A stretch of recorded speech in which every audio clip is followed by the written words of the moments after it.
నమస్కారాలు.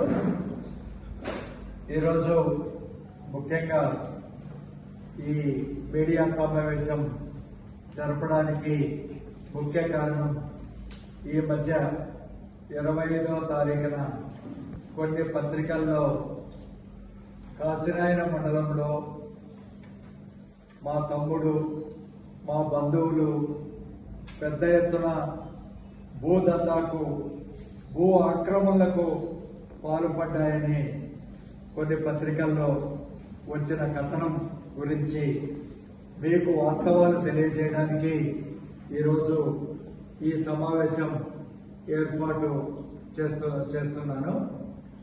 నిజానికి వచ్చిన వెంటనే మా తమ్ముడు సత్యనారాయణ రెడ్డి గారిని, ఆయన మీకు తెలుసు వైఎస్ఆర్ కాంగ్రెస్ పార్టీ తరఫున జెడ్పీటీసీ సభ్యులుగా కాశీనాయన మండలాన్ని రిప్రజెంట్ చేస్తున్నటువంటి విషయం. అయితే ఉన్న వాస్తవాలు మీ దృష్టికి తీసుకురావాలనేటువంటి ఉద్దేశంతో మరి ఎక్కడ కూడా ఏ ఒక్క ఎకరా కూడా మా తమ్ముడికి మరి పట్టా తీసుకున్నా కానీ అలా ఎవరైనా ప్రూవ్ చేయగలిగితే అది పూర్తిగా ఆ వ్యక్తికి ఇవ్వడం జరుగుతుంది.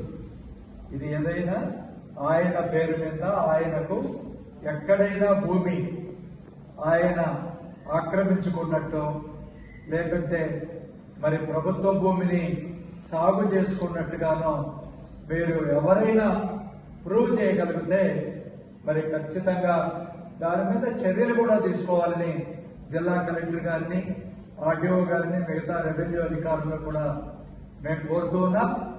ఎక్కడ కూడా దాదాపు 20 సంవత్సరాలు రాజకీయాల్లోకి వచ్చాము. కొన్ని వేల ఎకరాలు గౌరవనీయులు రాజశేఖర రెడ్డి గారి కాలంలో 7-8 విడతల భూమిని నేను శాసనసభ్యునిగా ఉన్నప్పుడు పంపిణీ చేయడం జరిగింది. 20,000 ఎకరాలకు పైగా భూమిని నా చేతుల మీదుగా బద్వేల్ నియోజకవర్గంలో మరి భూ పంపిణీ చేయడం జరిగింది. ఏ ఒక్క ఎకరా కూడా నా బంధువులకు కానీ, నా తమ్ముళ్ళకు కానీ, నా బావమరుదులకు కానీ, మిగతా బంధువులకు కానీ ఏ ఒక్కరికి కూడా ఇవ్వలేదు. అయితే రాజకీయాల్లో చాలామంది అనుయాయులు ఉంటారు, మిత్రులు ఉంటారు, పార్టీ కార్యకర్తలు ఉంటారు. వాళ్ళు అప్లై చేసుకున్నప్పుడు ప్రభుత్వ అధికారులు పరిశీలించి వాళ్లకు అర్హత ఉంటే వాళ్లకు మరి ఇచ్చి ఉండొచ్చు. కానీ స్పెసిఫిక్గా ఇది పలానోళ్ళకి ఇవ్వమని కానీ లేకపోతే వీళ్ళకి ఇవ్వవద్దని కానీ ఎక్కడ కూడా నిర్ణయాలు తీసుకోలేదు. గత 20 సంవత్సరాల్లో కూడా మేము ఈ భూ పంపిణీ కూడా చాలా ట్రాన్స్పరెంట్గా మరి ఆనాడు ఆర్డీఓ గారు రామచంద్రారెడ్డి గారు ఉన్నారు, చాలా able efficient officer. Jaganmohan Reddy, Rajasekhara Reddy గారు ముఖ్యమంత్రిగా ఉన్నప్పుడు 7 విడతలుగా భూ పంపిణీ జరిగినటువంటి విషయం మరి ఒక్కారిస్తున్నాం. రాజశేఖర రెడ్డి గారు చనిపోయిన తర్వాత మళ్ళీ ఎప్పుడు కూడా ఒకసారి మన కమలమ్మ గారు ఎమ్మెల్యేగా ఉన్నప్పుడు ఒక్కసారి మాత్రం అసైన్మెంట్ కమిటీలో ఆమె ఇవ్వడం జరిగింది. తర్వాత ఆమె కాంగ్రెస్ పక్షాన్నే శాసనసభ్యురాలుగా ఇవ్వడం జరిగింది. ఆమె ఎవరికి ఇచ్చినారు కూడా నా దగ్గర వివరాలు లేవు. తర్వాత చంద్రబాబు నాయుడు గారి ప్రభుత్వం వచ్చింది 2014-19లో. అప్పుడు కూడా ఒక్క ఎకరా కూడా అసైన్మెంట్ జరగలేదు. తర్వాత మళ్ళీ 19 నుంచి 24లో ఒక్క అసైన్మెంట్ కమిటీని అప్పుడు ఆర్డీఓ గారు, బద్వేల ఆర్డీఓ గారు జరపడం జరిగింది. ఆయన ప్రభుత్వ అధికారుల సహాయంతో 500 ఎకరాల భూమిని ప్రపోజ్ చేశారు.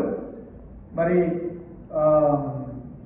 మంత్రి గారు, జిల్లా మంత్రి గారి మరి వాళ్ళు దానికి చైర్మన్, అదేవిధంగా ఆర్డీఓ గారు, కలెక్టర్ గారు, మిగతా వాళ్ళందరూ కూడా అసైన్మెంట్ కమిటీలో మెంబర్లు. కానీ అది కూడా మరి నిజానికి ఎవరికి కూడా పట్టాలు 500 ఎకరాలు కూడా ఎవరి పరిస్థితి.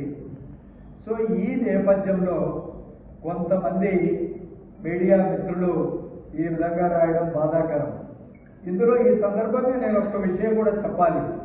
ఈ ఆంధ్రప్రభ విలేకరి కాశీనాయనకు సంబంధించిన ఆంధ్రప్రభ విలేకరి మా తమ్ముడి దగ్గరికి వచ్చి అడిగారట, అన్న నేను ఒక 15 ఎకరాలు 20 ఎకరాలు నేను ఈ భూమి చేసుకోవాలి అంటే మా తమ్ముడు అది నాకు తెచ్చినంత వరకు ఆ గ్రామంలో ఉండే వాళ్ళకి భూమి ఇవ్వాలి, నువ్వు గంగనపల్లికి చెందినటువంటి వ్యక్తివి, నీకు భూమి నాకు తెచ్చినంత వరకు రాదు, అయినా కూడా రెవెన్యూ అధికారులను సంప్రదించుకో అని చెప్పి చెప్పడం జరిగింది.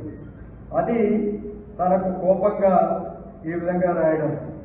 ఇంకొక నవభూమి విలేకరి ఈ అబ్బాయి కూడా ఇతను రాశాడు. ఇతను 20 ఎకరాల దాకా భూమి ఆక్రమించుకొని అక్కడ భూదందా చేస్తున్నాడు ఈ విలేకరి.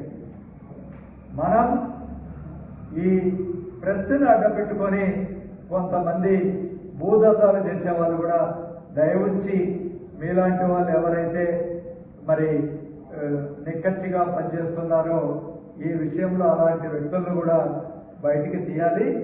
రెండో విషయం, ఎక్కడైనా కొంతమంది రైతులు ఎవరైనా కూడా భూమి లేని వాళ్ళు కొంచెం ఖాళీగా ఉండే భూములు కొంతమంది బీదలు ఎస్సీ కమ్యూనిటీ కానీ బీసీ కమ్యూనిటీ కానీ కొంచెం ఎవరైనా అక్కడ భూమి ఆక్యుపై చేసుకోవచ్చు. కానీ దానికి మా మద్దతు లేదు. అది రేపు చట్టబద్ధంగా వాళ్ళు చేసుకోవడానికి అర్హత ఉంటే ప్రభుత్వం రెవెన్యూ అధికారులు వాళ్ళకి ఇస్తారు, లేకపోతే వాళ్ళు స్వాధీనం చేసుకుంటారు. ఈ విషయంలో దయవుంచి